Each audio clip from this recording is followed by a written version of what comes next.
All right, Cassie. Cassie and I were just talking in the halls, and she dropped something on me today that I, A, think is fascinating, and B, I'm a little bit jealous about. So we are in an Airbnb, long story short, a bunch of trees fell on the house, one went through the roof, insurance is dragging their feet, and now we've hit the cap on what they will cover. Like usually in your policy, it's a certain number of months or a certain amount of money before they're like, you're done, you're on your own. Well, we've hit that cap, so we have to move out of our Airbnb because they've been dragging their feet. Anyway. Which is a little bit like your worst nightmare here also, because the kids went through a traumatic experience, and now they've got this new experience in a new house. So they're feeling a little insecure about things. Yeah, so going from Airbnb over and over and over again doesn't sound like a really great plan. No, and we've been at this Airbnb since April. Like, that's how long it's been, mid-April. So April, what is it, 4 months now going on? And so we are having to move. And the problem is we don't have family in the area. And I cannot tell you how frustrating it is as well to be paying mortgage on a home and have to figure out how to pay for a second place with a family of 4, and I'm the only one with a full-time job. So we're technically on one income. So we're looking at places, and of course, the place we're renting, if it's not an Airbnb, because this place is like that we're in now is $8,000 a month. There's no way we can afford that. And that's the lower price. It fluctuates depending on the season, up to $10,000. Can't do that. We have to find somewhere that will, A, allow short-term leases, but we don't know how long. Is it 1 month? Is it 3 months? Is it going to be another 4? No idea. And has to be furnished, because we can't go in our house and pull our furniture out because the house might be structurally unsound. We're dealing with mold in the basement now. Like a bunch of different moving parts. Which means you're probably dealing with mold in the furniture and stuff like that also. Oh, they're going to have to go in and rip out walls now. That's the point where we're at on every level, which I appreciate. So it's going to be done well when we mitigate this. The house is going to be in better condition than when we bought it by the time we're done. It's just a pain. So we're like looking, we found a place about an hour away that's in a price range, but we'd have to furnish it. So we're looking at IKEA, and we're back up with the money spent, and what do we do with the furniture afterwards? And then the places we're finding near my work and my daughter's school are all $4,000 to $8,000 a month. And that's just on top of a mortgage. And we're down a car. We're still waiting on that car. It's just too much.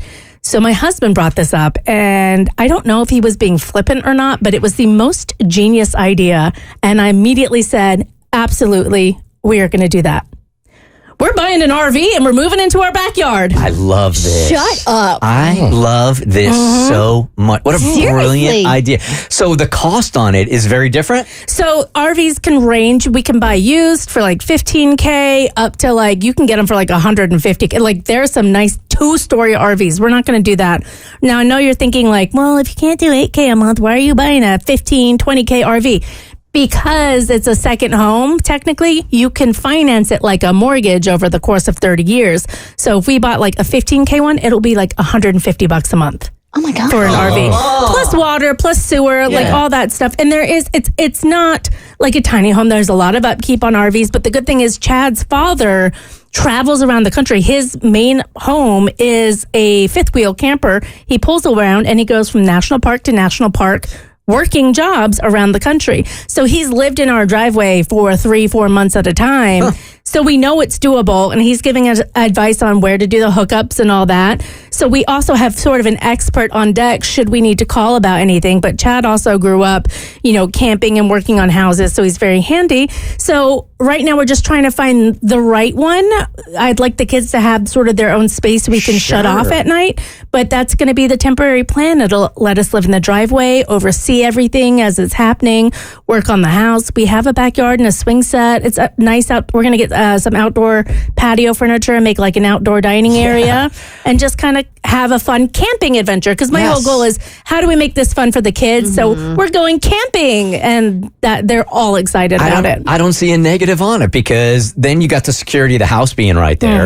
It's also super fun because you can pick up and go wherever you want with the kids. And yes, it'll be adventure over and over and over again. I would have never thought of that. Yeah, and the nice thing too is the kids being near the house, it makes them feel more secure. They're going to have access to their play stuff in the yard, at least, not inside the house. So it's almost a little more normalization, and they're used to seeing Grandpa's RV in the driveway. So it's not a weird foreign concept to them, and they'll have their own space. I mean, RVs and campers, they're all these different like classes. Some of them come with washers and dryers, like full bathrooms. Some of them have bathtubs now, stoves, microwaves, kitchen islands, flat screen TVs. So it's not like the boxcar children, right? It's a tiny home. It's a tiny home, which he tried to convince me on one of those. And I was like, we cannot sell that because our plan is to live in it for a few months. And then if we're like, okay, we really are not using it, we'll just turn around and sell it. We'll take a little bit of a loss, but still our calculations show that loss is going to be less than paying $7,000 a month for a place down the street. It's a great idea. Yeah. And I'm on Instagram now and I'm seeing all of these RVs now for like $25,000 and they look like modern new homes. They're gorgeous. Heating, cooling, the whole 9 yards. So I will be documenting everything on my Insta story at Cassandra Young as we go through the process of trying to find one and then being brutally honest about what it's living like as a family of 4 inside an RV for a few months. The Bert Show.